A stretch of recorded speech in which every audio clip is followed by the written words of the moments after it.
تو یہاں تو کوئی قانون ہی نہیں ہے. تو یہ اب ایک غلامی کی طرف ہمیں لے کے جا رہے ہیں مکمل طور پہ کہ ہم اب ان کے غلام بن جائیں.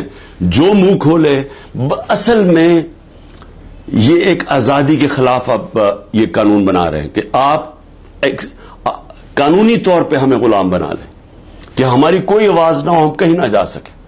تو میں اس پہ آخر میں صرف اپنی قوم کو یہ آج کہنا چاہتا تھا. دیکھیں, محرم کا مہینہ ہے. محرم میں ہمیں کیا سبق ملتا ہے؟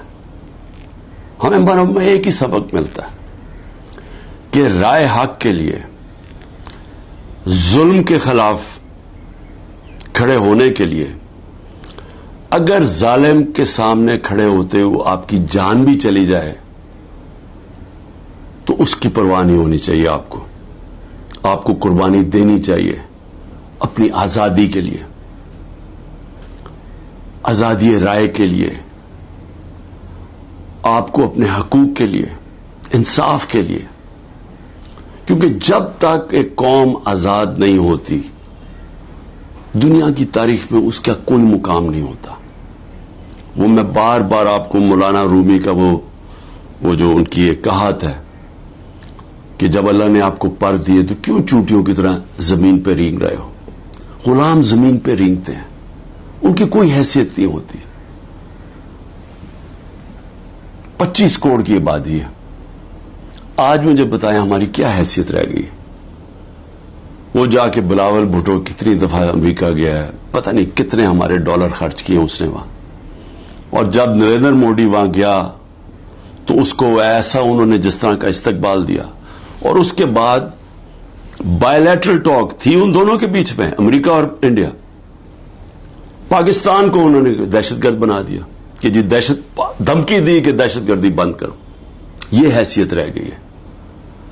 ہندوستان جاتا ہے بلاول بھٹو جو ان کا فورن منسٹر اس کو ذلیل کرتا ہے. میں نے کبھی کسی کانفرنس میں ایک ہوسٹ ملک جو ہوسٹ کر رہا ہے میں نے کبھی نہیں دیکھا اس طرح کی ذلت. تو کیا حیثیت رہ گئی کہ یہ ہماری حیثیت ہے, کیونکہ غلاموں کی کیا حیثیت ہے. تو میں آج آپ سب کو یہ آج پیغام دینا چاہتا ہوں کہ میرے نبی صلی اللہ علیہ وسلم کے نواسے نے